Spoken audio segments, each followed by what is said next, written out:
Então, estamos começando aqui o nosso encontro quinzenal do que aconteceu com as mães.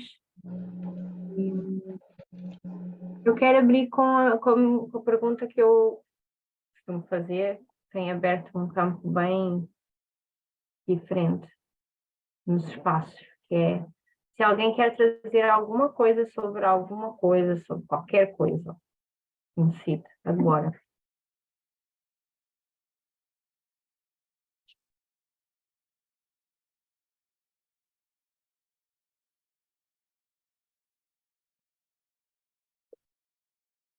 É, talvez eu possa compartilhar algo.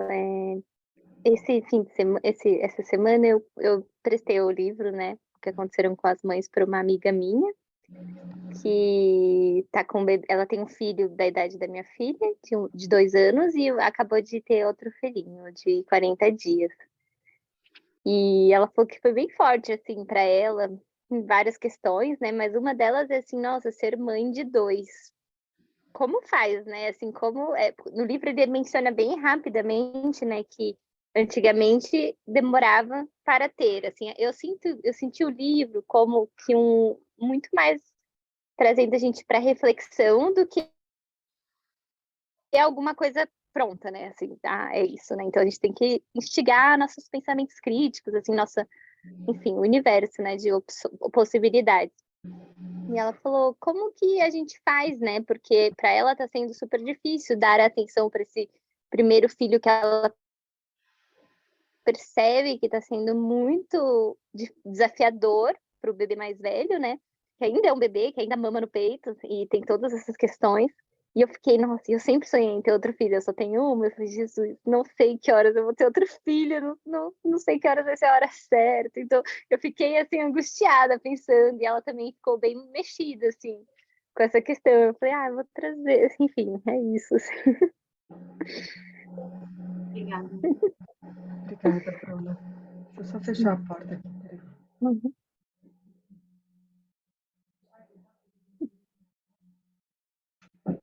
Eu, não, meu filho está com 1 ano e quase 7 meses e, e a minha menstruação só veio o mês passado. Hum. Foi, foi assim um pouco estranho, né? Porque eu senti que alguma coisa estava a mudar, né? Porque no momento em que eu estava assim, sem entender o meu ciclo, completamente, né?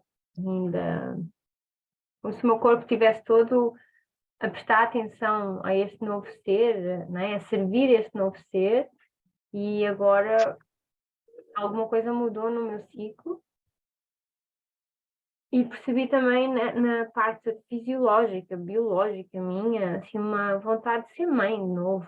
E eu pensei, na minha cabeça, eu disse assim: Joana, estás louca? Tipo, a minha cabeça dizia: estás louca, porque tu nem estás dando conta de um, quanto mais vir outro.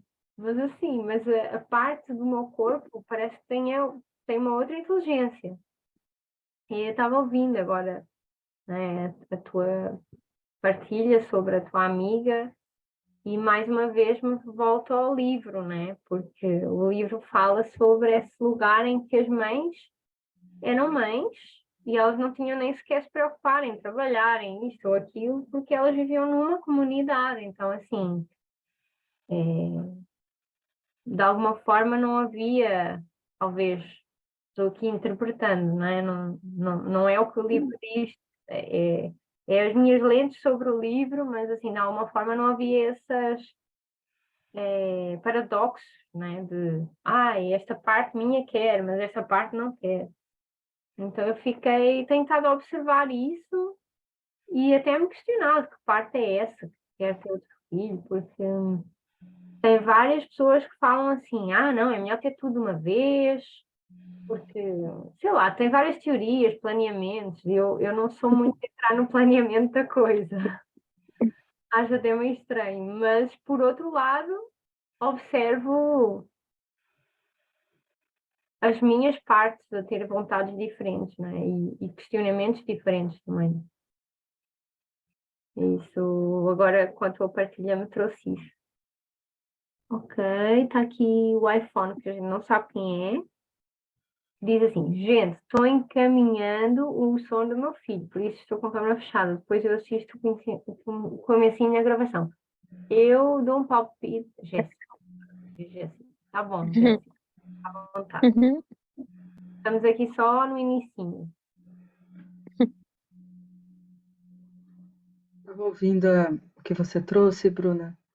Eu lembrei de uma conversa que eu tive essa semana com algumas mulheres de 70, 80 anos, falando sobre seus filhos, quem já tinha neto, quem ainda não tinha neto, e aquela expectativa dessa idade, né? Depois que tem seus filhos grandes, e aí, será que eu vou ter neto? Será que eu não vou ter? Ah, minha filha falou que não quer ter filho, meu filho falou que também não. E aí agora vocês falando de ter um segundo, não, eu tenho um só. Eu tenho um só e se esbarra em tantas reflexões, né? Primeiro, voltando a esse questionamento dessas mulheres, a gente conversou e aí chegou nesse lugar de que quando a gente é mulher, parece que recai sobre a gente essa decisão. E aí, você vai ser mãe? Você não vai ser mãe? E aí tem um relógio biológico, né? Que fica tic-tac, tic-tac, tic-tac. Eu tenho amigas, né, que não são mães, que não sei se foi de fato uma escolha, mas acontece que a vida afetiva não se estabilizou a ponto de dar tempo de ser mãe, e aí optam por não ser, porque, enfim, como que seria sem uma família? E a verdade é que ser mãe ou não ser mãe de um é uma decisão que não tem volta. Se você escolhe ser mãe, não tem como depois mudar de ideia. Não era bem isso que eu queria, não quero mais ser mãe." Acabou. Se você escolhe não ser mãe, para nós mulheres, também é um caminho sem volta depois. Você pode até optar por adotar e tudo mais, mas estou falando mãe nesse lugar da gestação, né, de passar pela experiência do parto, de amamentar e tudo mais. Também é uma decisão sem volta. E aí eu fiquei com essa pergunta, sabe? Ouvindo você, Bruna, puxa, e você também, Joana, de ter ou não ter o segundo filho, de sentir o seu corpo. Que mistério que é esse, né? Que faz com que nós, mulheres, tenhamos esse lugar da decisão. Porque por mais que a gente tenha um companheiro que decida junto, que tope junto, é o corpo nosso que dá esse impulso da maternidade, dos hormônios, de gerar um filho e tal. Aí eu volto na minha história. Eu tive um filho só quando o Rafael estava com 3 anos, que eu comecei a pensar em ter um segundo filho. Vou ter, não vou ter, o que eu faço, o que eu não faço. Eu já fui mãe mais tarde, né? O Rafael nasceu, eu tinha 40 anos, mas estava bem, estava ótima até então. E aí, quando ele estava por volta dos seus 3 anos, eu comecei a ter alguns miomas, e isso cresceu de uma forma gigante que eu acabei, né, tendo que fazer a esterectomia e retirada do útero. E eu lembro que quando o médico me deu esse veredicto, né, tem que tirar o útero, que eu olhei para o meu filho, eu abracei tanto ele, chorava tanto, como esse lugar de agradecer ele por eu ter tido a chance de ser mãe, por eu ter tido, por eu ter tido essa chance, porque eu corri o risco de não ter tido. Eu corri o risco do mioma ter acontecido antes, porque tem um histórico todo da família e tal.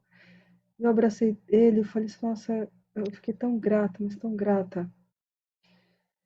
Então, assim, eu acho que é lógico, como sempre, né? É mais uma reflexão, assim, desse lugar do nosso corpo, pedindo mais um filho, pedindo o que isso significa.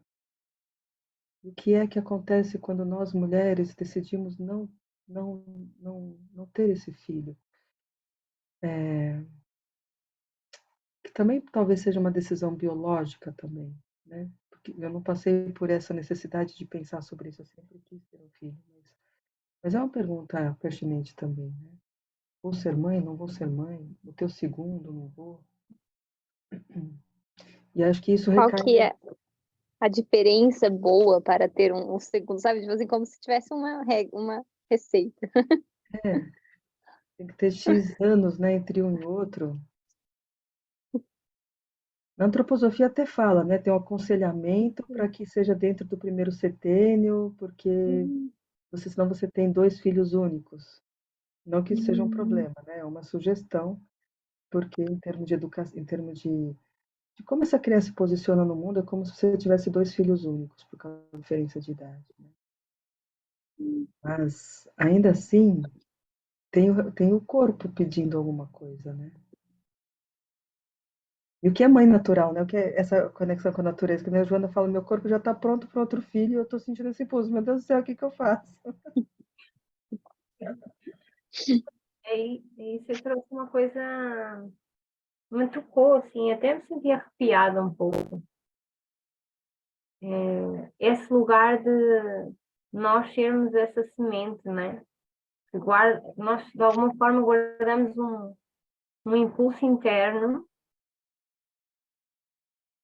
que vem da mulher, né? Vem desse lugar de quem tem um, um veículo, não é? Uma taça, um lugar em que que é puro, que vai gerar alguma coisa, não é? Que pode vir algo de fora, mas que ela como é que se diz? Recipiente, é isso que eu queria trazer. E aí eu estava sentindo isso, assim, o meu corpo lá está, pode sentir isso, e eu não posso fazer isso sozinha, né? Quer dizer, poder eu posso, hoje em dia, que é uma coisa também que eu sinto que está um pouco ligada a este livro, embora ele não fale sobre isso, sobre a quantidade de pessoas que hoje em dia fazem inseminação artificial e passa por vários processos, né, para poder gerar vida dentro de si. E eu fico-me a questionar se isso também não é mais uma maneira artificial de gerar alguma coisa. E são só questionamentos, óbvio, não estou conectando como certo ou errado, estou mesmo me questionando. Eu até pergunto mais, assim, até que ponto chegamos, de alguma forma, essa naturalidade de gerar uma vida que vinha de uma ligação profunda entre dois seres, né, que através do seu corpo tinha uma forma de colocar uma semente nesse recipiente, até isso já está alterado, né? Até isso já conseguimos artificializar. E eu trago muito esta semana de algumas coisas que eu vi, esse capítulo na minha cabeça das mães de fachada, que acho que foi o que mais me tocou quando eu ouvi aquele vídeo com o Eduardo, a Flora e a Ana Tomás. Foi essa expressão, mãe de fachada. Eu ainda nem tinha lido o livro e essa expressão já tinha me tocado em lugares muito profundos. E eu quero ler uma parte, né? Porque eu sinto que o livro está aqui chamando por nós para algumas coisas e eu quero trazer aqui uma parte que eu encontrei agora, Página.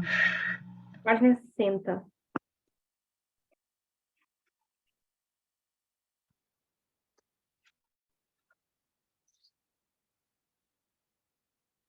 A maioria das mães de fachada não sabe que são de fachada. Nosso mundo olha para elas como mães de verdade, como se fossem o único tipo existente de mãe. É por isso que as mães de fachada acreditam que são mães realmente boas, porque elas fazem o que todas as outras mães estão fazendo. Ao contrário das mães de verdade, que simplesmente acalentam e protegem seus filhos, as mães de fachada têm uma missão. Elas acreditam que o trabalho de uma mãe seja o de dirigir o comportamento e o desenvolvimento de seu filho e que os nossos métodos de cuidado infantil e de criação de filhos, se forem seguidos, produzirão bons cidadãos, normais e saudáveis. Se o resultado não for esse, a culpa nunca é dos nossos métodos, mas sim da criança, que é normal ou da mãe e o pai, que são pais anormais.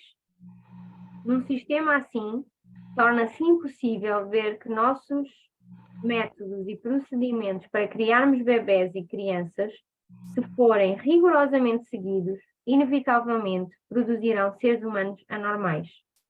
A consequência de ter mães de fachada é que produzimos filhos que se tornam seres humanos de fachada.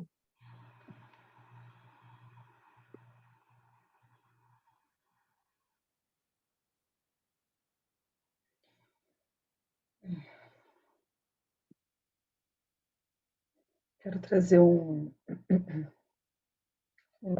série que eu assisti recentemente.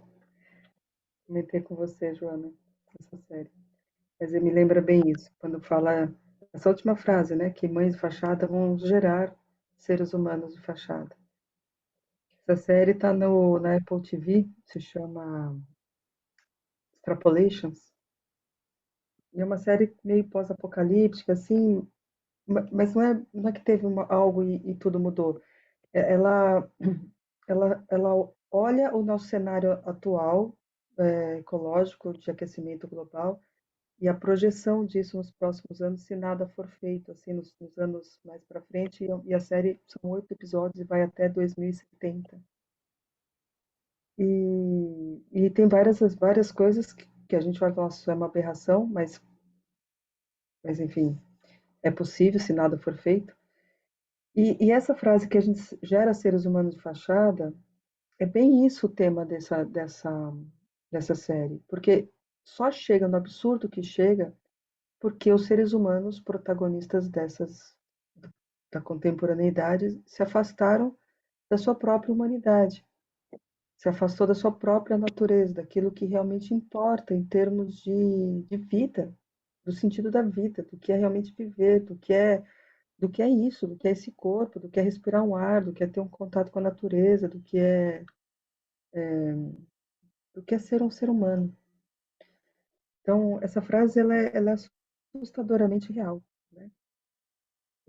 E não querendo gerar um lugar assim de peso para as mães, né? Então é nossa responsabilidade a gente se conectar para que a gente gere seres humanos mais naturais, né? Eu acho que é um trabalho em conjunto assim, né? De encontrar outras formas, né? Outros caminhos assim. Enfim. É, me vem assim uma coisa muito da escola também, porque acaba que as mães, algumas mães, não, não sei se eu posso generalizar, né, mas vocês me falem se, enfim, algumas mães de fachada, talvez hoje na nossa sociedade atual também começa a colocar nas escolas, né, o filho com o mais rápido que possa, assim, muitas vezes, dá essa sensação. Porque precisa seguir a vida, né? Não pode mudar, né? E aí as escolas, elas acabam tendo que teriam que ter, no caso, sei lá, um papel diferente, talvez na vida. Talvez as escolas poderiam ajudar muito nesse movimento, não sei. Pensando aqui assim trazendo uma, se a gente parasse de doutrinar as crianças para saírem do que elas simplesmente são, né? Será que a gente já não ajudaria um tanto a sociedade como um todo, sabe? Assim, não sei, veio essa sensação, assim.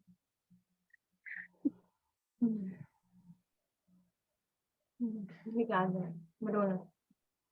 Eu estou a achar curioso como é que, né, um pequeno trecho ele vai para diferentes direções, né? Vai para lugares.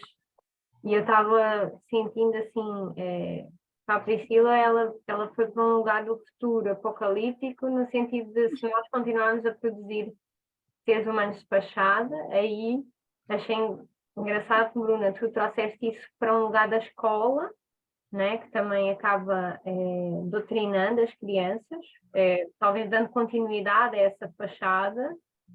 E a mim me vem assim uma pergunta, a minha pergunta quase sempre começa por mim, assim, onde é que eu sou mãe de fachada? Onde é que eu estou praticando a mãe de fachada? Porque eu não acredito que haja uma mãe de fachada e uma mãe real, assim, perfeita, né? Não, Aliás, pode haver o extremo e podemos estar a encontrar esses extremos, mas ainda assim há partes de mim que eu caio na mãe de fachada e há partes de mim que caem nessa mãe real, com todas as dificuldades que hoje na cultura moderna se encontra. E aí eu vou para esses lugares, às vezes, assim, de ver a diferença, assim, de quando eu sou uma mãe real, como é que eu me sinto, como é que o meu filho se sente, e essa integridade, às vezes, que é eu fazer as escolhas num lugar profundo, eu posso não ter ninguém a apoiar nessa decisão, mas é a decisão que eu quero profundamente, né? Por exemplo, eu tenho uma decisão interna de não colocar o meu filho na escola, mas é uma decisão que muitas vezes me traz peso, me traz para lugares de dizer, nossa, estou muito solitária, mas internamente eu tenho um motivo para que isso aconteça e eu, sei lá, no fundo eu sei o porquê, né? Tem uma parte minha que sabe o porquê. E aí às vezes eu vou e penso e questiono e pergunto e falo com este, com aquele e digo, não, mas eu não, vou pôr numa escola, vou pôr numa escola, mas é uma parte de mim que me trava completamente e diz, mas eu não estou ok com essa decisão, sabes? E aí eu vou vendo assim, onde é que eu vou me deixando levar por aquilo que as outras mães fazem, né? Que é o que o livro faz, diz. Eu acabo sendo uma mãe de fachada também porque é normalizada à minha volta certas coisas. Colocar na escola é uma delas, né? Se eu não colocar na escola, eu não sou uma mãe normal. E aí o Mateus trouxe-me uma coisa que eu nem reparei, mas ele leu o livro também, o meu companheiro, e ele disse assim, eu estou chocado com a quantidade de vezes que ele escreve normal no livro dele. Não é normal, que é uma palavra, é sobre a norma, né? Sobre a norma. E realmente, o que é a norma hoje em dia? Será que a gente tem que questionar mesmo o que é que está normal? Então, se eu for anormal, ainda bem. Embora. Show, ainda bem que eu fui para esse lugar de ser anormal. Mas, enfim, foi para onde me levou e eu achei curioso para onde cada uma foi com esse mesmo trecho. E aí isso me leva para um outro lugar ainda, né? Porque nesse lugar de escola, não escola, Bruna e Jéssica, né, que está aqui, a Joana já sabe disso, né? Meu filho estava estudando numa escola Waldorf desde o jardim, e esse ano eu tirei ele da escola, acabei de tirar, e vou fazer um unschooling, ou homeschooling, ou nada disso, e viver. E aí, quando eu falo essa palavra viver, me traz uma coisa que o Steiner fala muito, Bruna, você que está estudando antroposofia, que é da fenomenologia, que é esse lugar gaitiano, que é olhar o que está vivo, que é mindfulness, que é olhar o presente, que é olhar o que está vivo ali na tua frente. E isso, até hoje, o Steiner falou isso lá, quantos anos? 100 anos atrás, né? Mais, sei lá. E sério, até hoje eu não vejo a gente conseguindo, enquanto sociedade, realmente normalizar a presença. O estar presente é um esforço, a gente precisa estudar, fazer exercício para se manter presente. E isso para mim é chocante, porque a natureza humana é o presente, o passado, o futuro é uma construção mental de um único dos nossos corpos. Todos os outros corpos nossos, eles não estão no passado nem no futuro, eles estão no presente. E aí, assim, quando Stein fala de olhar o presente, de olhar o que está vivo, ele fala assim: olha cada criança, olha a necessidade de cada ser ali. E aí o professor, o educador, ou o pai ou a mãe, é conseguir não atrapalhar. O Stein fala: o trabalho do educador é não atrapalhar a evolução do ser. E a gente vê essa referência em outros filósofos educadores, né, de que Nossa tarefa é não estragar a criança, né? Eu acho que o Paulo Freire fala, enfim. Mas o fato é que cadê essa presença de olhar o que está vivo? E nessa presença de olhar o que está vivo, imagino eu, não é uma decisão que eu tomo hoje e vou ter que seguir ela o resto da minha vida. Porque a partir do momento que eu tomo uma decisão e falo, essa é a minha decisão para sempre, eu já não estou no presente. Se eu falo, eu vou pôr meu filho na escola e ele vai ficar até o final, eu já saí do presente. Hoje ele vai para a escola, amanhã não sei. Hoje ele não vai para a escola, amanhã não sei. E aí isso é estar no presente, porque você se mantém nesse convite atento de olhar o agora, como é que está essa criança hoje. E olha a dificuldade, considerando a nossa vida nessa contemporaneidade, nessa cultura moderna, se manter vivo no presente, porque toda hora a gente está tendo que fazer planos. A gente tem que organizar a nossa vida. A gente tem que pensar o que a gente vai fazer, que comida que a gente vai fazer amanhã. Para poder ir na feira, para ir no mercado, a gente tem que pensar o que a gente vai fazer no mês. Dependendo do dinheiro que entra, você vê o que você vai fazer, o dinheiro que sai, enfim. Então a gente tem sempre que estar no futuro com base no que aconteceu no passado. A nossa contemporaneidade, nossa vida moderna, ou nos joga para o futuro ou nos joga para o passado. E aí, não vou nem falar na dificuldade que a gente tem enquanto ser vivente, enquanto ser adulto, né? Conseguir ser adulto, se manter no presente. Mas vamos olhar no tema do nossa pesquisa, que é o quanto isso impacta na educação de um ser. Se eu não consigo estar no presente, como que eu consigo olhar o que essa criança precisa hoje, o que é vivo hoje para ela?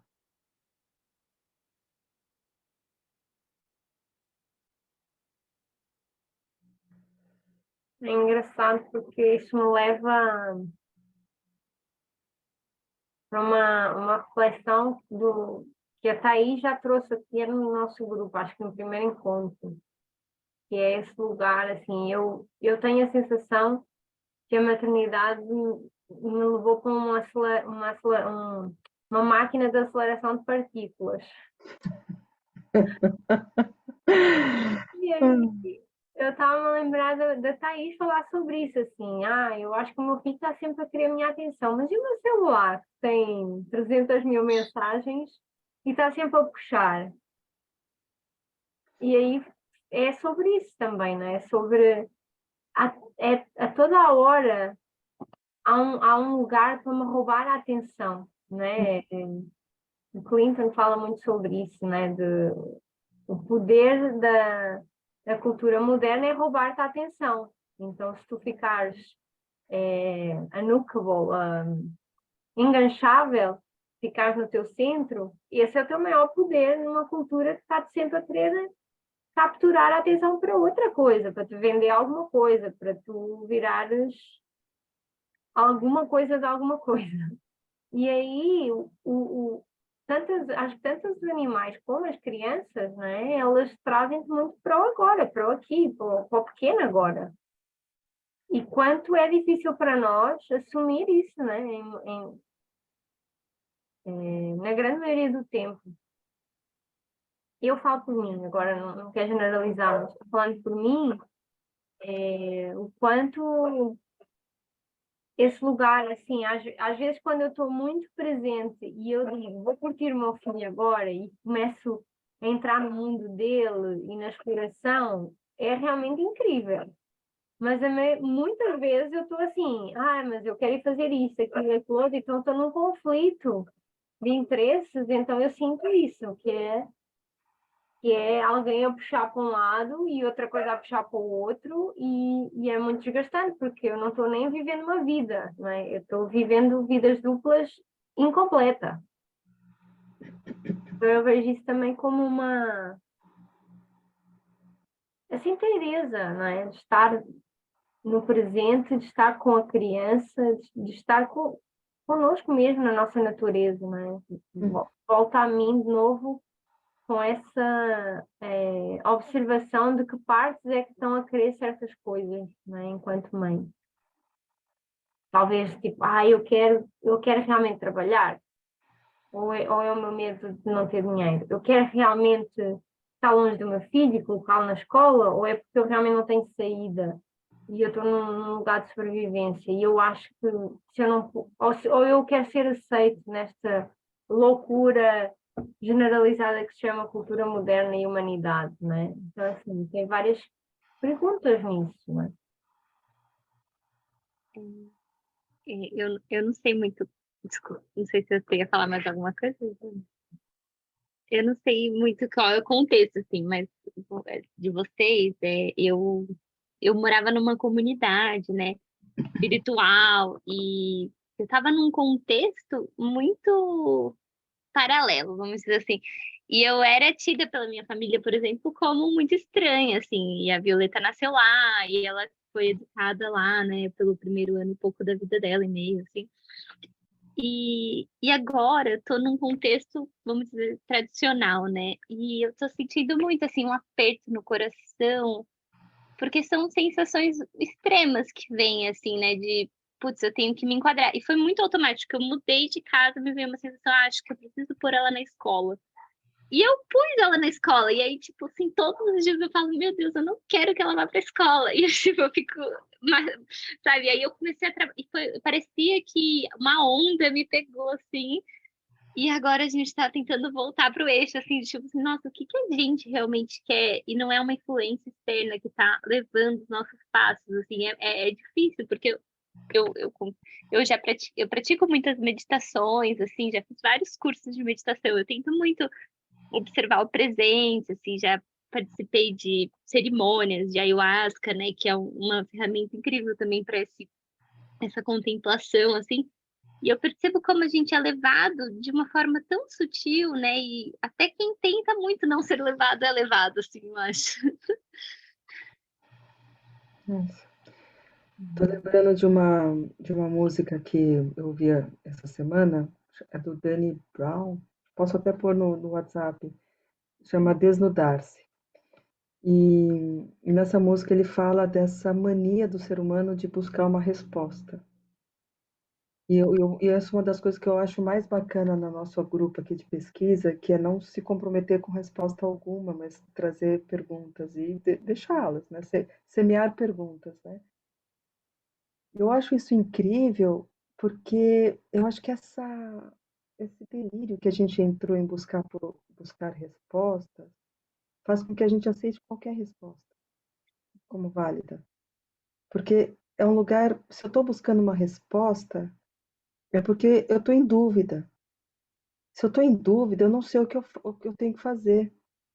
E se eu não sei o que eu tenho que fazer, eu entro em desespero, porque eu tenho que saber o que fazer. Então, eu fico louca por uma resposta. E aí, se eu encontro um grupo de pessoas que parecem responder a mesma coisa, aí eu tendo a acreditar que é a resposta certa. E aí eu adoto sem questionar, porque eu já estava em dúvida. E isso é um perigo enorme, porque isso se chama abrir mão da minha mente crítica, abrir mão da minha capacidade de questionar, de raciocinar, de sentir. E isso vem também de um delírio de achar que para pertencer eu preciso me adequar ao grupo, a uma maioria, ao que, né, esse lugar do senso comum, sei lá, do que todo mundo faz, esse normal, e chamar de normal porque a maioria está lá. Então é muito perigoso esse lugar de buscar resposta, de querer resposta. É muito perigoso, eu acho. E aí eu queria ler um trecho aqui, que acho que está muito em linha do que a gente está conversando. Mas está na página 36. Acho que o capítulo é sobre as primeiras mães, né? Ele fala assim: como você pode ver, cuidar de um bebê é mais complicado para as mães de hoje em dia do que era para as primeiras mães. É complicado porque nós, como sociedade, não apoiamos mais o maternar. Não achamos ser importante que os bebês tenham mães que cuidem deles, ou pelo menos não tão importante quanto manter e perpetuar um sistema econômico que despreza os pobres, e que se atém à crença de que cuidar das pessoas seja algo prejudicial e uma ameaça ao nosso modo de vida. Possibilitar a toda mãe a chance de cuidar de seu bebê não é propriamente um ideal americano. Eu quero pular para a página 38, que ele vai trazendo outras coisas, aprofundando nesse assunto e tal. E aí na página 38 ele fala assim, ó, dá para ver como o processo simples e natural do cuidado infantil pode ficar bastante complicado quando os humanos introduzem ali seus cérebros imaginativos, que desejam controlar a vida. Eu acho que as primeiras mães gostavam de ter só um bebê por vez, porque elas podiam cuidar melhor dele do que se tivesse um monte de bebês de uma vez só. As primeiras mães simplesmente cuidavam de seus bebês do jeito que a natureza planejou. Não tinham nenhuma necessidade de melhorar o processo, porque o processo se encaixava nos valores de suas culturas. As primeiras mães podiam levar seus bebês junto com elas para fazer o que quer que tivessem de fazer a cada dia. Elas não tinham chefes que não as deixavam trazer seus bebês para o trabalho. Elas podiam interromper o que estivessem fazendo se seus bebês precisassem de sua completa atenção. Não eram pagas por hora e nunca poderiam perder o emprego. Elas também não precisavam de uma vida independente de seus bebês, porque não tinham nenhum conhecimento sobre separação. Olha, eu vou ler de novo essa frase. Elas não precisavam de uma vida independente de seus bebês, porque não tinham nenhum conhecimento sobre separação. Aí eu vou fazer um parênteses, assim, né? Eu acho que a gente posso até parar de ler daqui, porque, uau, eu acho que eu falei isso na primeira conversa, né? Essa necessidade da Priscila mulher, ou a necessidade da Priscila mãe, ou a Priscila amiga, e não sei o que, dividindo em caixinhas isso. Em que momento foi que essas caixinhas apareceram, né? Essa noção de separação. Se eu não tenho conhecimento da separação, então eu não tenho necessidade dela, né? De estar separada. Né? Isso para mim frita a cabeça, né?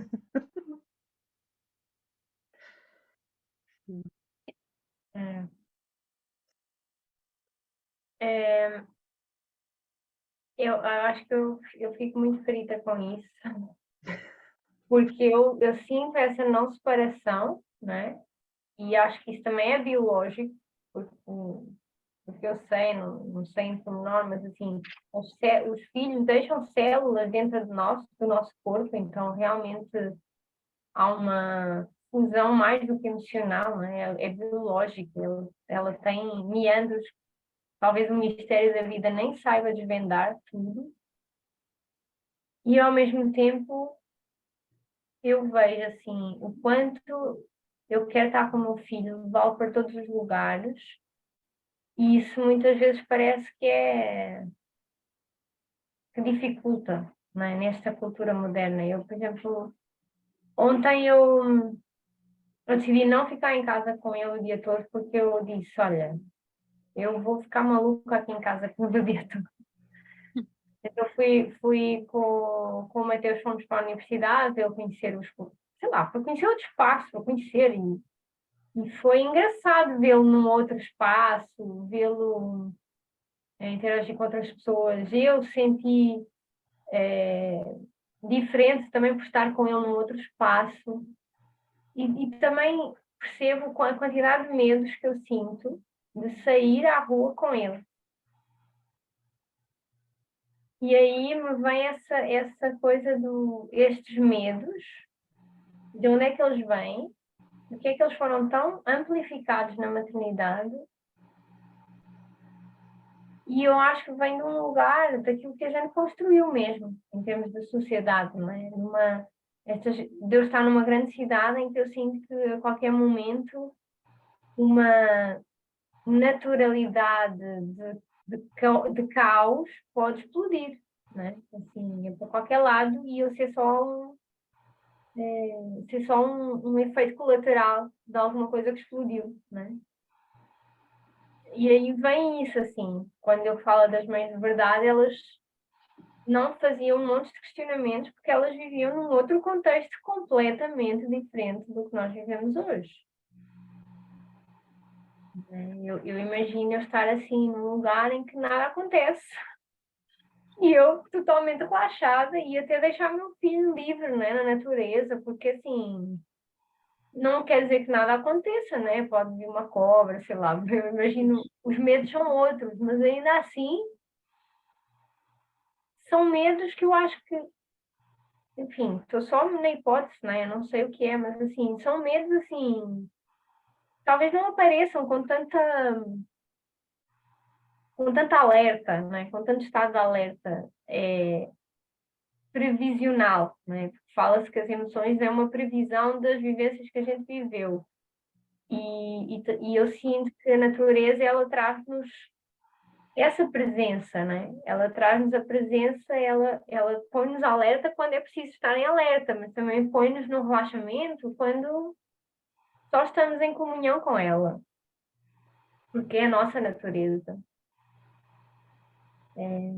Então eu sinto assim, o quanto é paradoxal querer estar com o meu filho a toda hora a fazer coisas e virem esses medos. Os medos assim, como se ele não devesse estar ali. Como se aquilo não fosse. Até eu fui a um shopping e assim, ele entrou numa loja de brinquedos e eu disse, oh meu Deus, agora o que é que eu faço com este miúdo aqui dentro? Eu quis sair logo a correr. E sim, foi um medo real de ter que sair dali a comprar coisas para o miúdo. Porque eu pensei, eu não quero fazer isso e ele não vai entender. Né? Ele não vai entender, ele vai querer uma coisa que para ele é infinitamente maravilhosa e eu não quero fazer isso. Então, assim, os medos muito. Eu digo, que mundo é este que eu tenho que fugir de uma loja de brinquedos, porque isto é um real perigo para o meu filho. E, e é isso, assim, como a gente deturpou tanto a realidade para um ambiente tão artificial que até os medos parecem medos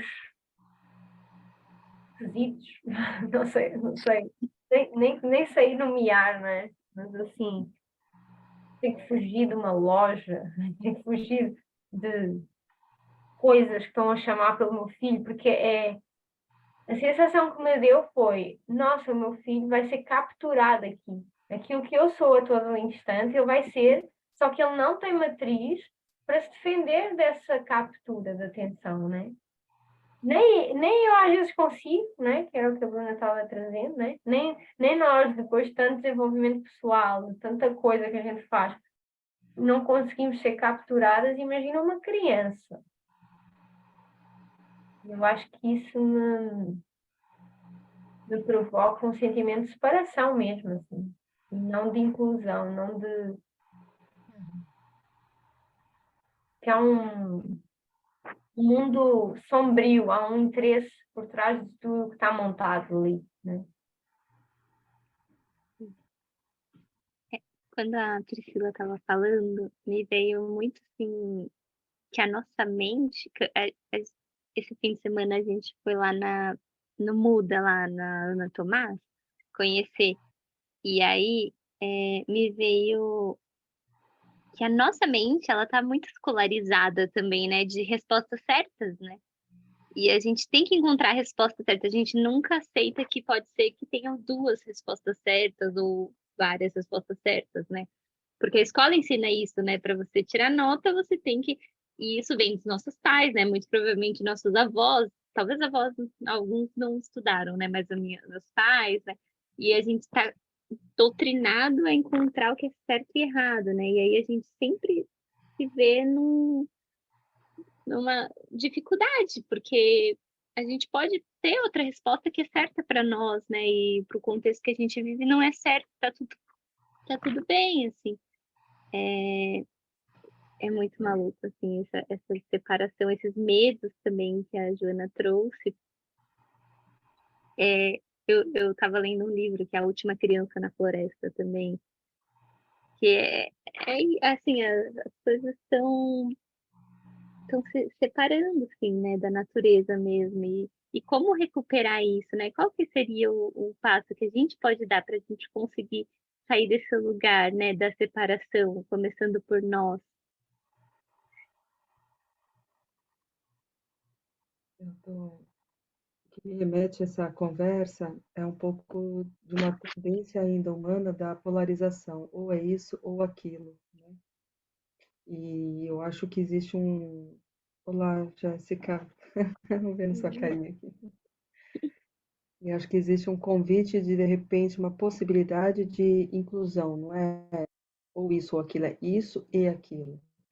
E eu cheguei nesse raciocínio com a fala de vocês duas, porque quando a Joana traz o medo da loja, né, da criança ser invadida e ser roubada, né, com esse apelo e de um lugar assim tão covarde, né, porque ainda mais essa parte de marketing, eles fazem de uma maneira assim absurdamente invasiva, apelativa e sabendo que estão fazendo isso, né. Eu lembro que eu tinha medo de levar no supermercado e ter no caixa ali aquele monte de doce, aqueles coloridos, aqueles bichinhos, todo mundo rindo para ele, assim, sabe? Eu ter que ensinar para uma criança pequena que quanto mais colorido, pior, né? Porque era essa a ideia do marketing. E ao mesmo tempo é o mundo que ele está, é o mundo que ele vive.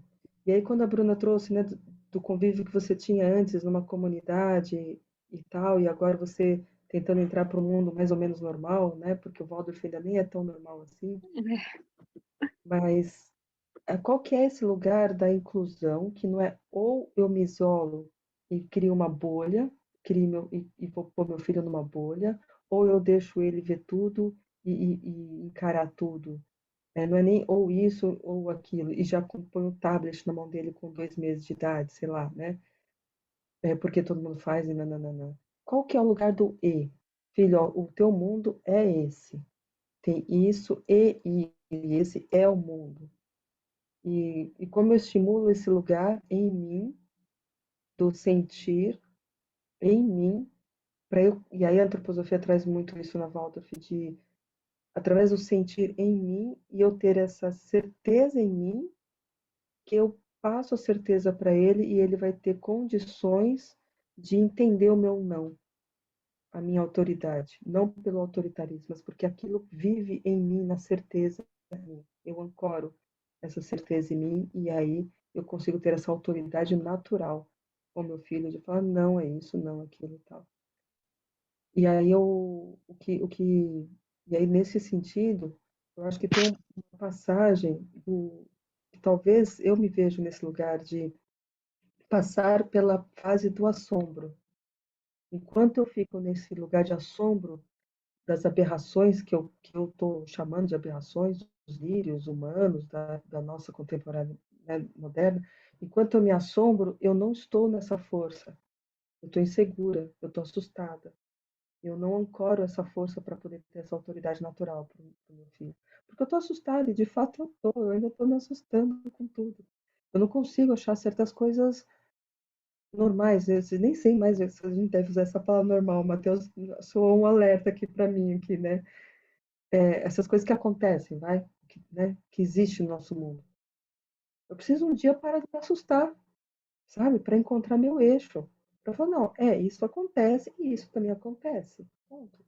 Quando eu moro hoje no interior, né, na Demétria, que é um lugar assim bem diferenciado e tal, em termos de natureza, um convívio muito grande com a natureza e tal. Mas antes de vir para cá, eu morava no litoral, na Praia Grande.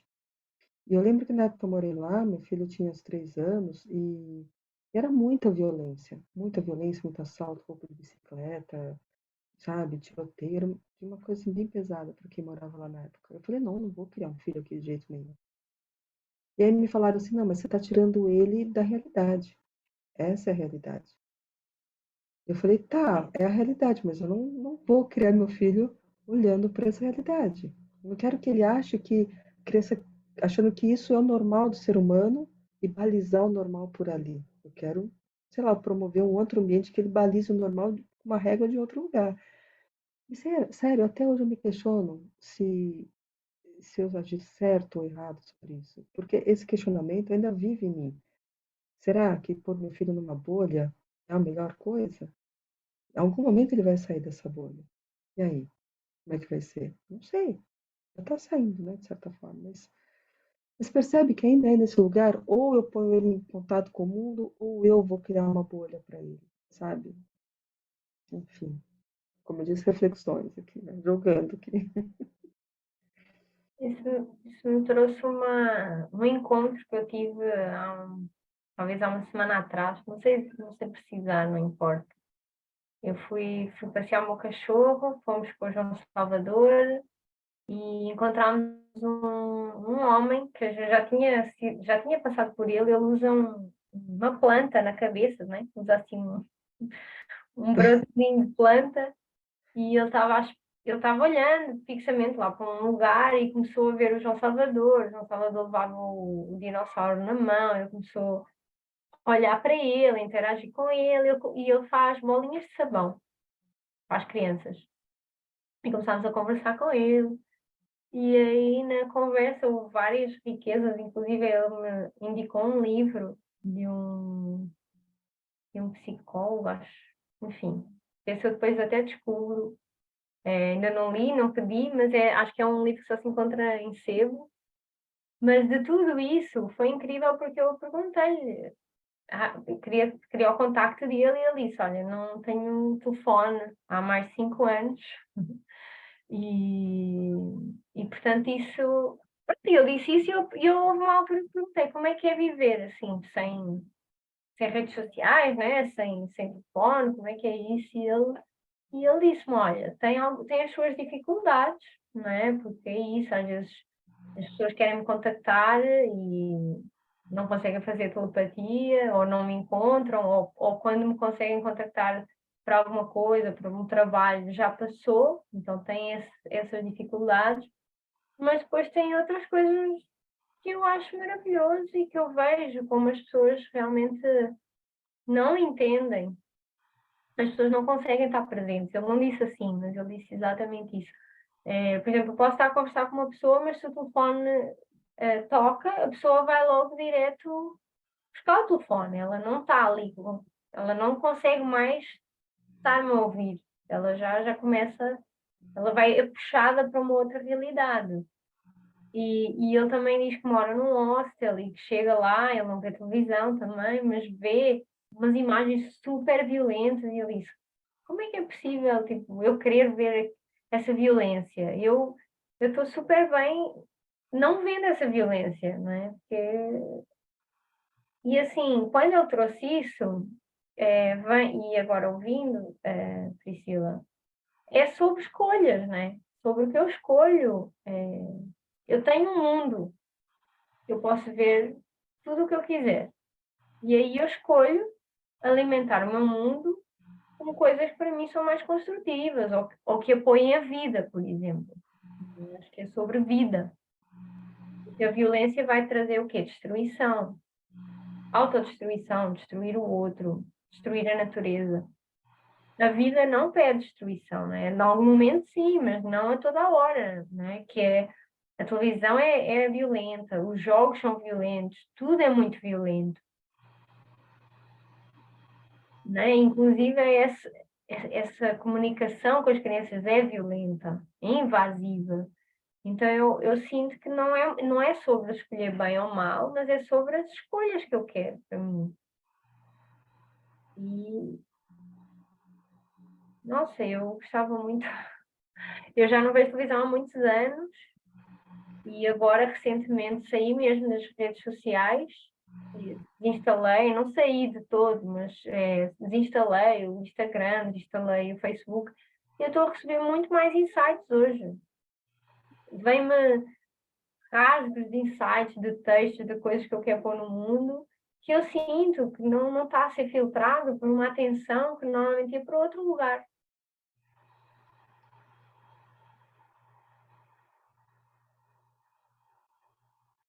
Ele chama-se vegetal, só para vocês saberem. Ele diz, não se chama vegetal, ele diz que gosta de ser chamado vegetal, o nome dele eu já nem lembro, mas é o vegetal. E ele está aqui hoje, assim, em presença.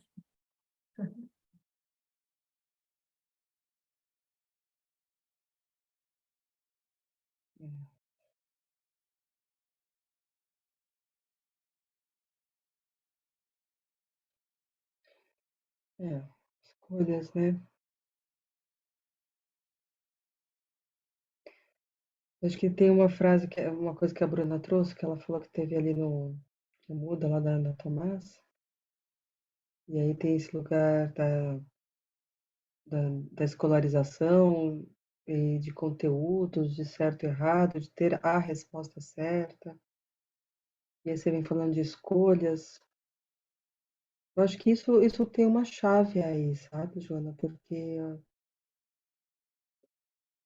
o que chega para mim assim, se eu mantenho vivo essa certeza de que tudo é uma escolha e ponto, sem atrelar a escolha com dar certo ou dar errado, né? Sem atrelar a escolha com o controle do resultado. É uma escolha e ponto, porque é isso, não dá. A gente escolhe o tempo todo. Na neurociência, né, já foi comprovado que não existe essas pessoas que falam que você é multitarefa, você faz várias coisas ao mesmo tempo. O que existe é uma oscilação de atenção entre uma coisa e outra, né, do nosso cérebro, mas não consegue fazer duas coisas ao mesmo tempo, ele oscila. Então, o nosso processo biológico é através de escolhas, né, o tempo todo, e ponto, porque é assim. Porque é assim que a gente funciona, porque o nosso sistema é constituído assim, não dá para fazer duas coisas ao mesmo tempo, a gente escolhe, ponto. Talvez isso tenha uma libertação aí, né? Quando a gente se contenta com isso, sem o resto da história que fala, tá, mas foi uma escolha certa? Qual que é a melhor escolha? E do que eu estou abrindo mão se eu escolho isso? Sei lá. Por que eu preciso ter tudo, todas, sabe? Por que, por que tem que ter resultado certo, né? E vem de novo esse lugar da escola, né? Do certo, da validação, da nota, enfim. Então, acho que aí tem uma chave bem bacana. Poder de escolha. E no Possibility Man traz isso, né? De essa liberdade que é change my mind, né? Mudei de ideia. E no inglês, isso é muito melhor, né? O change my mind do que mudar de ideia, né? Porque o change my mind, eu mudei minha mente, agora minha mente é outra. E eu, pronto, como minha mente é outra, eu faço outra coisa. Em português, quando a gente traduz, ainda dá um lugar assim de, você é uma pessoa muito instável, você fica mudando de ideia o tempo todo, né? Você não sabe o que você quer. E já rotular, você deve ser geminiano, deve ser libriano, deve ser, nananã, e já põe um monte de roda, né? E como se isso fosse ruim também, né? Mas é bem esse lugar, de change my mind. Minha mente mudou agora e vou escolher outra coisa. E ok, né? Fazer leveza para isso, né? Agora, meio brincar é que eu sempre ouvi isso da minha mãe, né? Que ser mudar de ideia é uma coisa ruim, né? E eu sou geminiana, então imagina como é que eu cresci a pensar que eu sou péssima, porque eu dou sempre a mudar de ideia. Vai lá, Jéssica, desculpa aí. Não, eu cheguei aqui. Boa noite, gente. Cheguei com a conversa já no meio do caminho, mas ouvindo vocês, me veio uma frase também que eu ouvi da Ana Tomás. E eu vou lançar aqui só para soltar uma provocação, na verdade.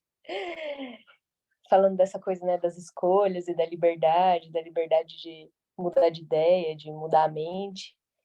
E um dia eu estava ouvindo ela falar e ela falou uma frase que, nossa, me pegou assim tão profundamente que ela falou: liberdade é não ter escolhas. Uhum.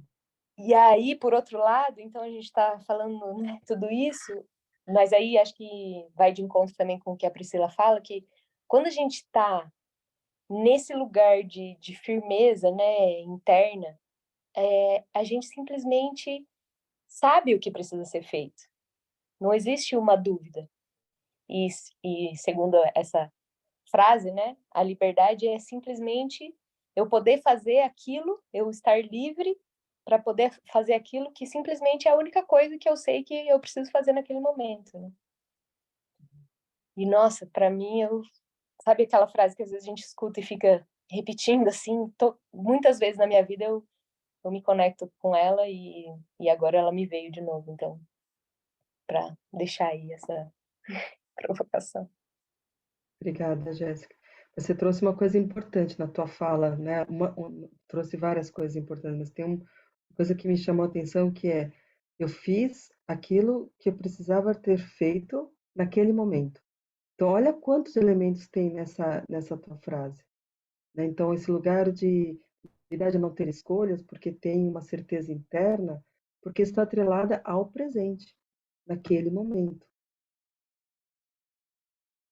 Então também, essa possibilidade, essa liberdade de não ter escolhas, de firmeza, também é possível quando está conectada com o presente, né? Com o momento.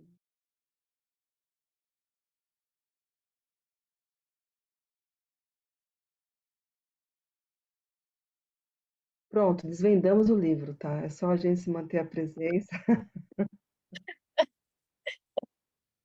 No fundo, a gente vai, e eu acabo voltando pro mesmo lugar. Então, talvez a pergunta seja por que que a gente sai do presente, né? Se é a nossa natureza. Que hábito é esse, né? Que é isso, né?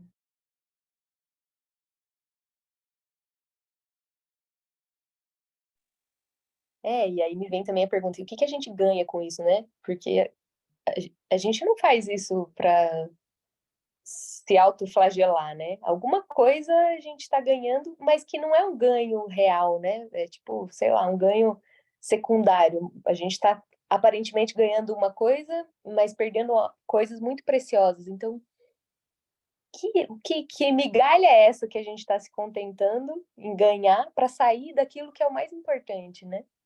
Sim. Uau, sim. A mim me veio outra pergunta também, que em que momento é que eu começo a fazer isso? Sair do presente, porque deve haver um momento em que isso começa a acontecer. Eu, pelo menos, vejo meu filho, não acho. Ele tem momentos em que ele é contemplativo, não é? Ele gosta muito de contemplar o céu, né? Ouvir os barulhos e tudo, mas eu não acho que ele não esteja presente. Ele está naquele momento mais interno e ele está numa contemplação. Mas em que momento? Deve ser engraçado observar um ser e começar a perceber essa tendência de sair do presente, né? Que acho que essa pergunta que você traz, Jéssica, é muito pertinente, né? O que é que a gente ganha com isso? E qual é a parte que está ganhando com isso? E para mim a chave tem a ver com anestesiamento, né? A começar a não sentir alguma coisa que é desconfortável. Que eu fui ensinado em algum momento que sentir aquilo não era ok, né? Ou sentir raiva não é ok, sentir medo não é ok, sentir tristeza não é ok. E aí eu começo a inverter a minha realidade para não sentir isso, que não é ok.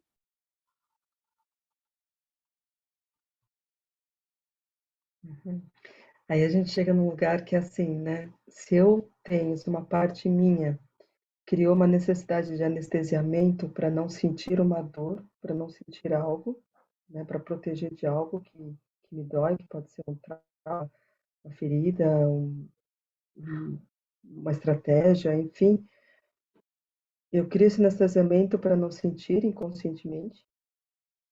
E aí essa dor tem a ver, provavelmente, com a infância que eu tive, que tem a ver com a mãe que eu tive, que tem a ver com a mãe que a minha mãe teve, que teve a ver com a... E que eu, como mãe, também estou reproduzindo isso de maneira inconsciente, justamente por eu estar anestesiada e não estar presente. E aí, a gente chega num link bem bacana, que a gente tinha até conversado, Joana, que final de semana agora é Dia das Mães. E a gente está estudando esse livro sobre o que aconteceu com as mães. E aí eu tenho uma pergunta que me veio assim, ok, então, olha só que bacana, né? A gente chega nesse lugar do anestesiamento que faz com que eu não fique no meu presente para não sentir algo que tem a ver com a minha infância. Como é que vai ser esse encontro com a minha mãe? Eu com a minha mãe? Como que como é que eu consigo abraçar minha mãe sem o olhar da criança ainda que pede alguma coisa, que está faltando alguma coisa dessa mãe. Sem engatilhar desse lugar da criança que faltou algo para ela.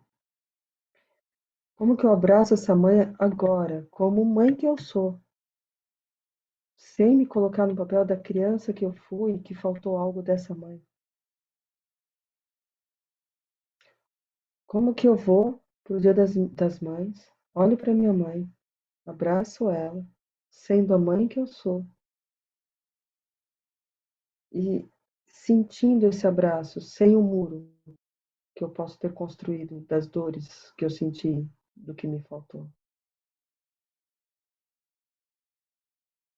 E aí acho que no começo eu falei acho que foi para a Joana a gente conversou de como que eu olho a minha mãe sem no fundo ter um lugar assim de vingança do tipo, olha mãe, eu estou fazendo diferente de você.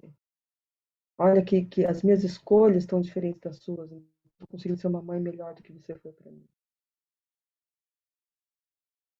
Aquela vingança assim, bem oculta, bem, bem normal.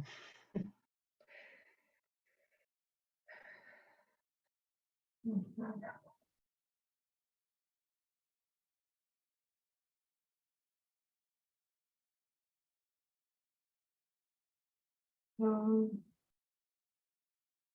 Nós conversámos um pouco antes, né, desta sessão e começámos a explorar essa possibilidade, né, de como é olhar a nossa mãe, esse lugar de que agora eu sou mãe, mas despersonalizando a nossa mãe, de ser nossa mãe. Tipo, só olhando para ela como uma mulher mãe. Não necessariamente é a nossa mãe, mas que ela também é mãe e é mulher. E aí veio essa pergunta de que palavra é que poderia ser a expressão disso, dessa empatia por uma outra mulher que é mãe, porque existe a sororidade, que nós percebemos que não é uma palavra já muito batida, tem o seu contexto, mas também tem os seus lugares ocultos onde ela é servida. E aí nós começámos a pensar que palavra é essa, né? Dessa conexão que eu posso fazer com a minha mãe, de um lugar em que ela não é a minha mãe, mas sim uma mulher e mãe, e eu olho para ela com essa inteireza daquilo que eu sei hoje, enquanto mãe.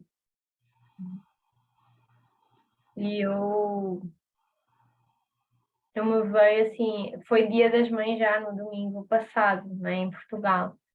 E nesse dia eu comecei a sentir uma tristeza bem profunda de não estar com a minha mãe e também uma tristeza de uma coisa que a minha mãe dizia muito para mim e que eu achava que ela só que se queria vingar de mim, conscientemente, que ela dizia, um dia vais ser mãe, um dia vais saber. E eu ouvia aquilo com uma raiva. E, no fundo, eu percebi essa dor, essa emoção que me veio, de perceber que era Dia da Mãe, que eu queria realmente abraçar a minha mãe, de um lugar, não de filha, mas talvez filha também, mas esse lugar de quem é filha, mas que também já é mãe. E, e eu percebi, assim, que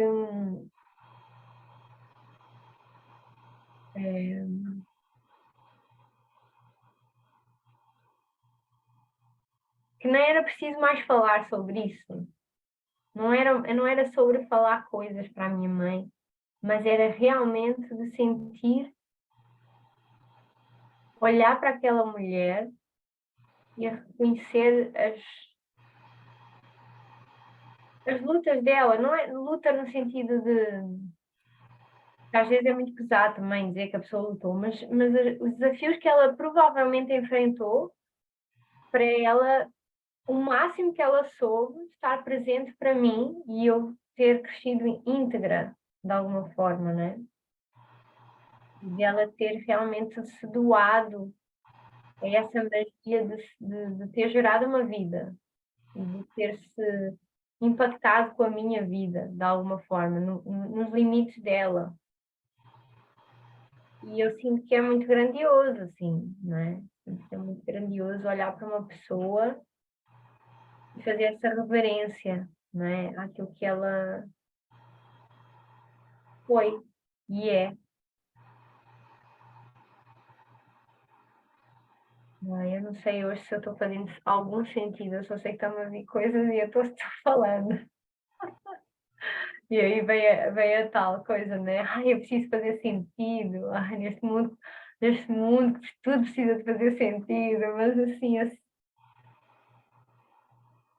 nem tenho palavras às vezes para dizer o que eu estou sentindo assim, em relação a isso, né? Inclusive o facto de haver existir um Dia das Mães. A minha mãe mandou-me um texto sobre o Dia das Mães, escrito por uma mulher mais velha, mãe, e aquilo eu comecei a chorar no meio da praia. E acho que foi aí que ela começou a mandar coisas assim, vou comprar este livro, que é das mães, e vou ler e vou-te dar. E mandou-me esse texto. E ela começou, é como se a minha mãe quisesse chegar a mim num outro lugar, que eu achei realmente incrível. A minha mãe quis chegar a mim num lugar de mãe para mãe. E eu achei isso tão bonito, que eu acho que foi isso que abriu em mim esse lugar. Olha, eu quero chegar à minha mãe também de mãe para mãe, e não de filha para mãe. E ela está querendo chegar a mim de mãe para mãe. E eu fui impactada com isso. Senti-me muito impactada com essa vontade da minha mãe chegar a mim enquanto mãe.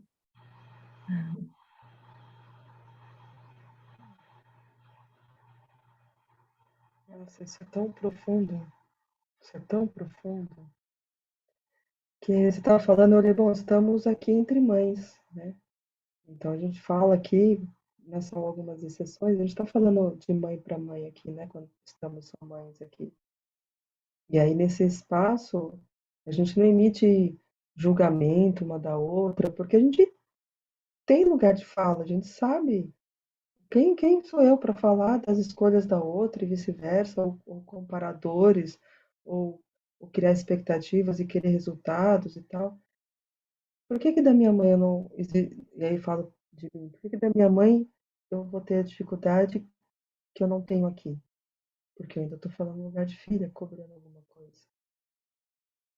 Então, talvez o lugar de conseguir falar com a minha mãe de mãe para mãe, eu preciso crescer. Eu preciso assumir meu lugar de mulher adulta. E assumir o meu lugar de mulher adulta, honrar essa ancestralidade, e não ficar no lugar da mamãe que me pega no colo e que me dá a nutrição que eu preciso, mas olhar para aquela mulher como minha ancestral. Ela é minha ancestral. E eu honro essa ancestralidade. Porque qualquer nutrição que eu ainda precise, qualquer colo que eu ainda precise, eu já posso me dar, né? Eu, como mulher, como adulta, eu posso ir atrás daquilo que eu preciso agora.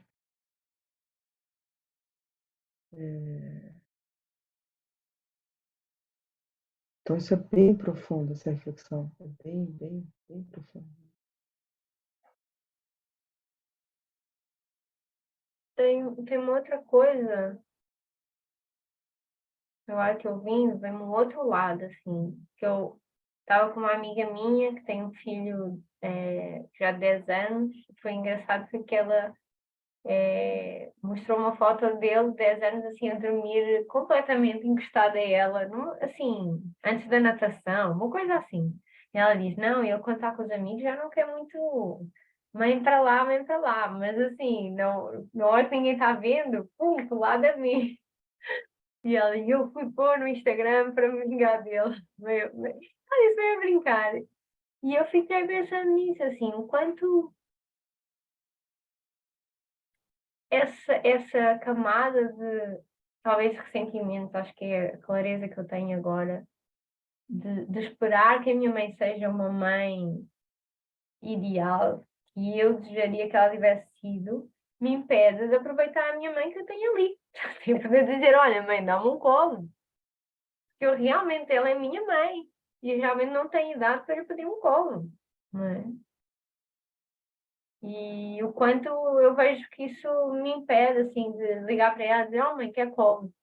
Por conta das histórias, ou por conta de achar que ela vai me julgar, ou de achar de várias coisas que vai acontecer por conta desse lugar de admitir, olha, eu quero realmente isto, eu quero realmente que tu sejas minha mãe. Tipo agora, né? Que é o colo, o colo que se fala tanto aqui, né? Neste livro. E a ternura, esse lugar de buscar a ternura, que a mãe é o símbolo disso. Né? Esse primeiro vincular, esse primeiro, é onde eu aprendi a ser terna. É nesse colo, nessas mamas, nesse corpo, né? Nesse corpo físico também, nessa junção. Fiquei pensando nesse outro lado também. Talvez eu fico a pensar o quanto é importante é distinguir, olha, agora eu quero falar com a minha mãe de mãe para mãe, ou de mulher para mulher, e agora eu quero realmente ser a filha dela. Talvez, às vezes isso fica tudo tão misturado, e eu estou com uma expectativa que ela vá para um lugar e eu estou no outro, e na verdade às vezes é ter muita clareza onde é que eu quero. O que é que eu realmente preciso daquela mulher agora? Ou o que é que eu quero dar àquela mulher agora? E é isso, entre amigas, se calhar fica, ou num lugar mais neutro, não tem nuvens a passar.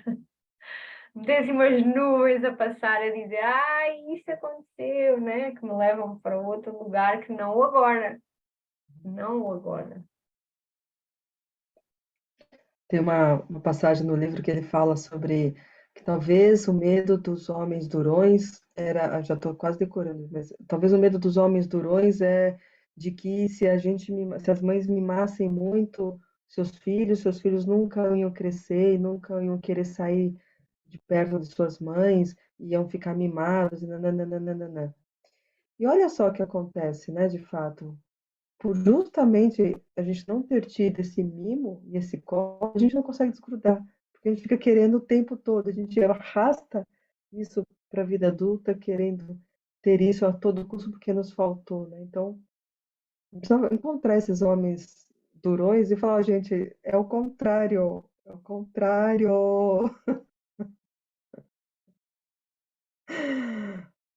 Vamos mudar de ideia, vamos mudar de mente, ao contrário. Quanto mais a gente dá mais condições a esse ser tende ir para a vida adulta já nutrido, pleno, ai, pronto.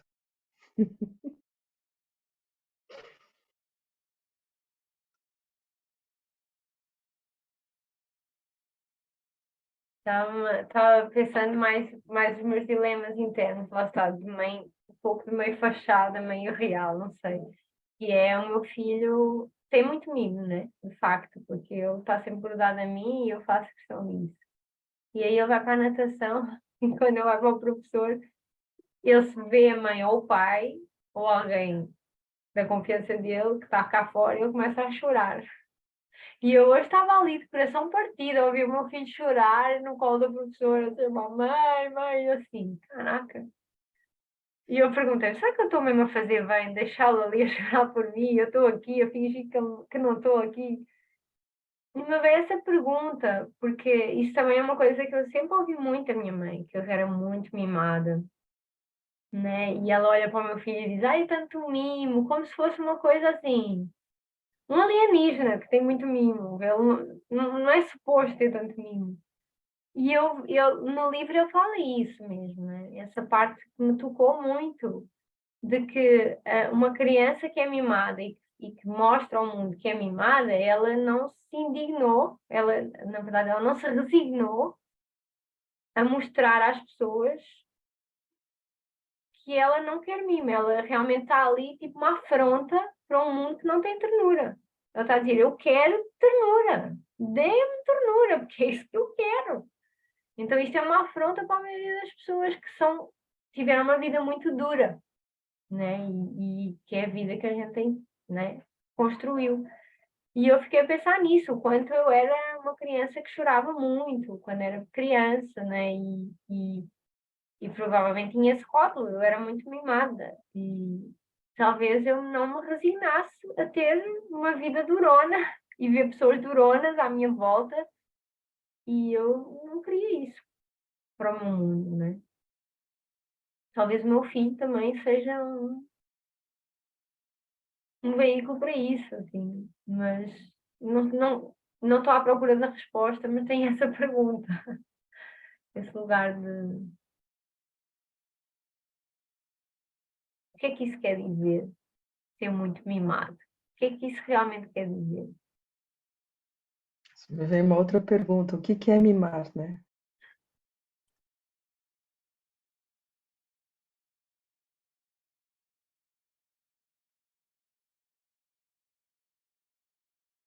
Eu estou curiosa para saber de onde é que vem essa palavra, mimo, né? Não faço ideia, deve vir de mama. Mama, mimo, amo. Não faço ideia, mano. Acho que seria uma boa pesquisa.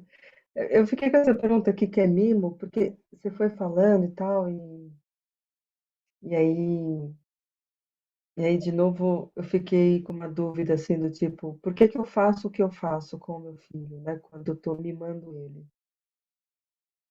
E aí vem esse ancoramento interno que a gente estava falando no começo.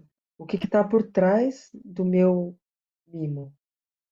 Tá, tá esse lugar de, não, eu tô fazendo isso porque o que meu corpo sente o que deve ser feito, ou é porque eu tô com algum tipo de peso na consciência e tô tentando compensar isso de alguma forma? E eu fiquei pensando nisso porque você foi falando, eu fui lembrando às vezes que eu mimei meu filho.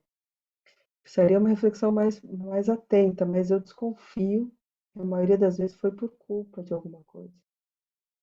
Ou porque eu não estava presente o suficiente, então eu mimei, ou porque aconteceu uma situação X e eu quis compensar e mimei, ou porque, ou porque eu não me sentia, ou não me sinto preparado o suficiente, capaz o suficiente, então eu mimo para. Então, eu não sei, não. Eu desconfio que atrás do mimo tem um lugar de compensação e culpa. E aí eu acho que o livro fala não é sobre esse mimo, né? Acho que aí ele fala mais da ternura, de você dar a ternura, né? Do que fazer as vontades, né?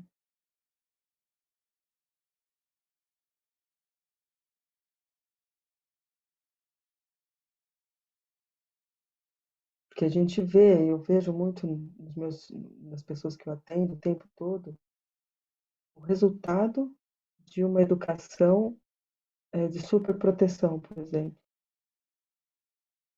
Onde a mãe, por algum tipo de culpa, o pai, enfim, a família acaba dando tudo, tudo, tudo, o tempo todo. A criança faz, pronto, tá aqui, tó. E vai crescendo e os pais, a gente percebe que a gente tem eu pelo menos, tenho uma dificuldade enorme de perceber que o filho cresceu. Eu preciso de alguns feedbacks do mundo e dele, com muita força, mostrando que ele está crescendo. Então eu levo um susto, tá, deixa eu organizar internamente aqui. Mas existe uma tendência a gente olhar o filho como sempre pequeno, né? Como sempre criança. E aí você vai para esse lugar de culpa e vai dando tudo. Aí o que eu vejo nas pessoas que chegam até mim são seres completamente imaturos e inseguros diante da vida, que realmente não sabem o que fazer. E não ficaram adultos, né? Então, aí tem um contraponto da fala que eu trouxe do livro, né? Que não é desse mimo que o livro trata realmente. E realmente, o que os homens durões falavam do medo, sim, é esse tipo de medo, de, esse tipo de mimo. E aí talvez a gente perdeu um pouco ali o calibre entre fazer tudo e dar ternura, né? Fazer de tudo por culpa ou dar, ou ser terna, presente e sentir com a minha natureza o que que aquele ser precisa, né?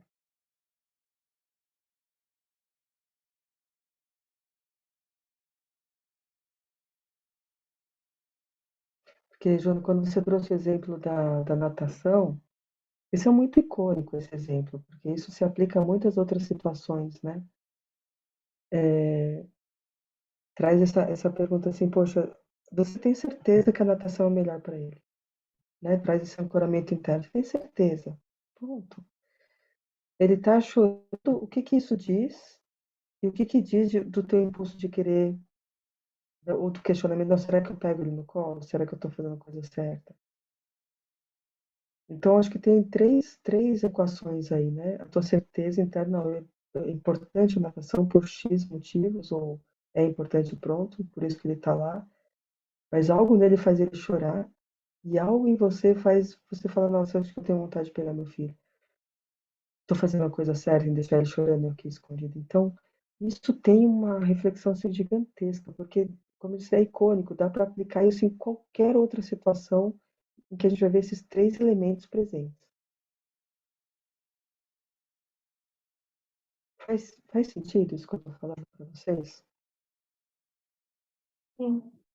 Eu acho que há lugares em que é mais fácil perceber, ter essa certeza. Por exemplo, quando ele entrou numa loja e pegou numa ovelha peluche e queria o peluche e chorava, e eu tive que sair da loja com ele a chorar. E assim, eu tinha a certeza que eu estava fazendo o que era melhor para ele naquele momento, porque assim, não ia dar uma ovelha que ele não ia ligar nem com carradas de brinquedos. Eu levava um brinquedo na mão, queria a ovelha que estava na loja, né? Então, assim, isso era muito claro para mim. Aí eu acho que quando vem a questão da natação, entram outras variáveis,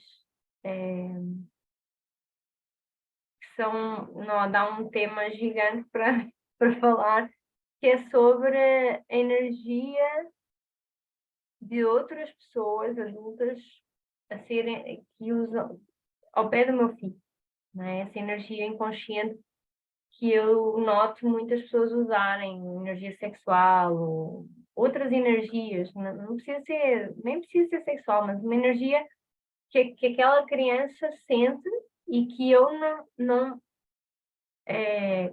como é que eu amparo isso, né? E aí me vem assim muitos questionamentos aí nesse lugar. E que é muito diferente de dizer, olha, não um peluche ou não alguma coisa que eu tenha certeza, porque é fácil, né? Ele é fácil de ter um julgamento, tem um discernimento fácil de ver ali.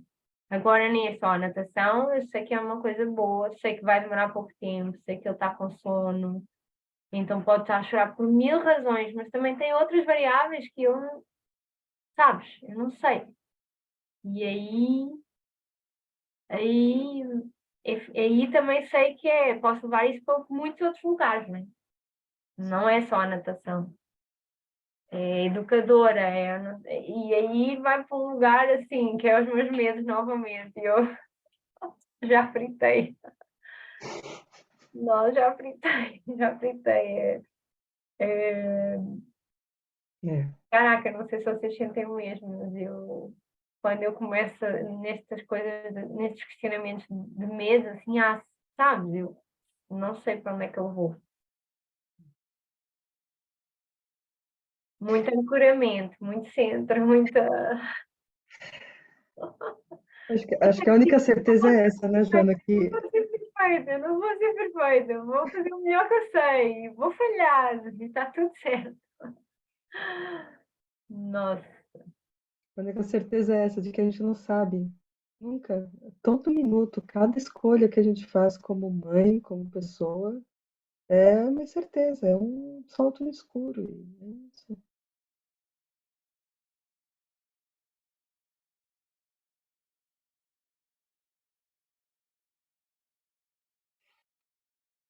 ai, ai, Bom, são 7h35 já. Ai, como é que estamos saindo? Quero ouvir a Jéssica também, só para, assim, para fechar e não ficar assim uma coisa muito. Queria vos ouvir assim com como é que eu estou saindo hoje daqui.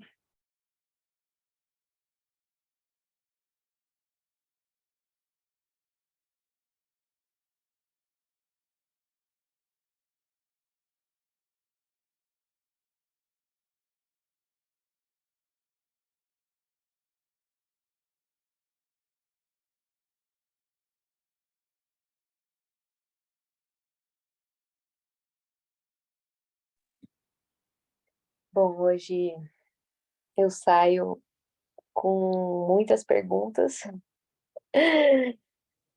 e com algumas intuições, assim. Enquanto vocês falavam, eu fui ouvindo algumas vozes, assim, internas. Então, eu também saio com uma curiosidade, assim, com material para um material de estudo para os próximos 15 dias, estudo interno, né? De como tudo isso vai reverberando aqui. E também saio com já com muita vontade de ver o começo que eu perdi. Mas também muito impressionada com o campo, né? Que a gente consegue criar, porque eu consegui estar aqui mesmo no finalzinho. E em alguns momentos eu ia falar, aí uma de vocês começava a falar e eu falava, nossa, era mais ou menos isso que eu ia falar.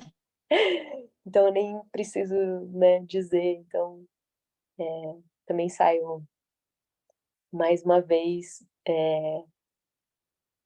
surpresa, assim, com essas mágicas da vida, assim, né? Como elas são presentes e reais.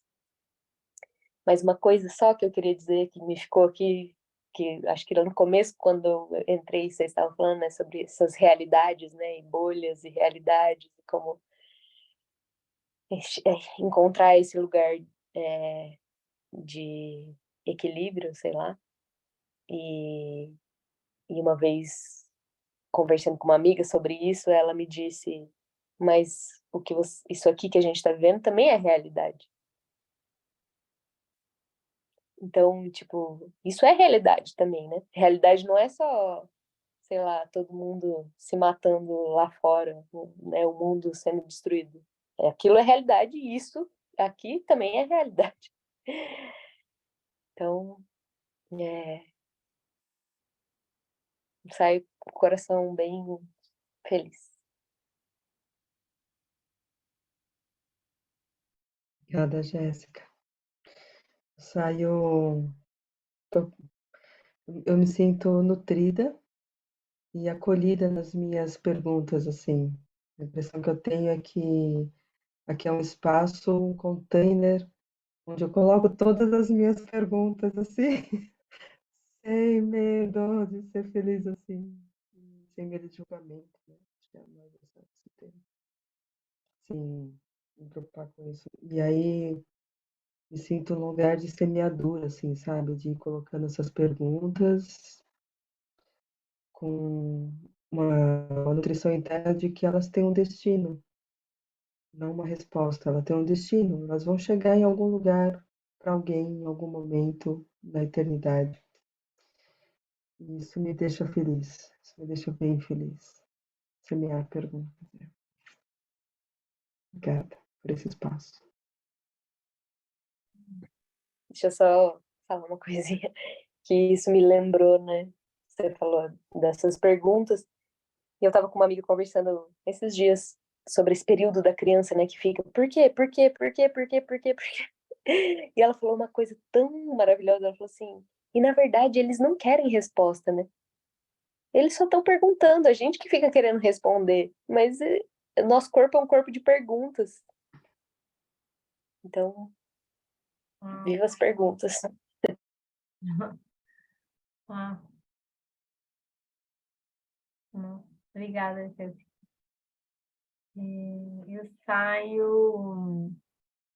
Eu cheguei bem cansada, confesso, eu estava assim, não, como é que eu vou conseguir estar 1h30 aqui? Mas realmente o campo, ele se cria aqui muito forte, muito rápido e muito profundo, então ele nutre uma parte minha, tem muita ânsia e muita fome, eu ando com muita fome deste espaço, né? Deste espaço em que eu não preciso de ser clara, não preciso de dizer coisas com... Lá está, que eu posso divagar, pode ser uma coisa, uma divagação e alguém vai realmente me escutar e entender, que ainda é melhor, mesmo que seja uma divagação muito fora. E eu saio assim com essa. Eu acho que eu fritei um pouco com essa frase que tu trouxeste, Jéssica. Liberdade é não ter escolhas. Porque a minha mente, ela é muito. Ela adora um bom paradoxo para começar a ficar ali presa nas palavras e desconstruir. E aí eu sinto que estas frases, assim, que meio que faz o bug, né? Caso fritou aqui o sistema interno, eles realmente me levam para um lugar assim, nossa, não sei nada de nada. Nada, nada, não importa realmente isso que a gente trouxe aqui o tempo todo, não importa as respostas. Se eu não sei nada de nada, eu posso teorizar, eu posso arranjar uma evidência para qualquer coisa, para qualquer história, e às vezes eu gasto tanto tempo nisso, e do que é que me serviu? Se calhar de nada.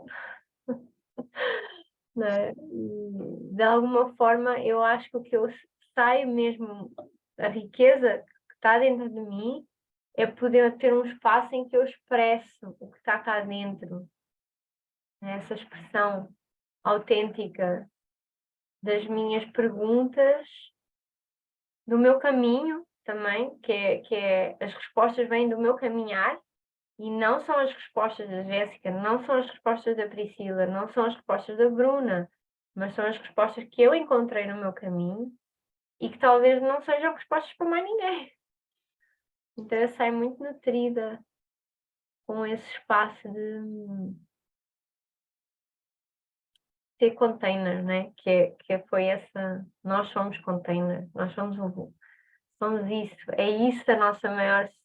Eu acho que é a maior sabedoria que nós temos, é ser container do que quiser ser gerado, não é? Eu sinto que este espaço, a gente até vem com umas ideias, mas ele nunca vai para lá e eu acho ótimo.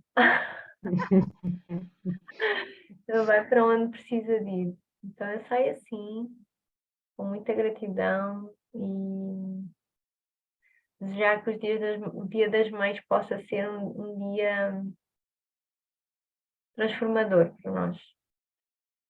Que assim seja. Desejo isso também para nós todas. E assim já é.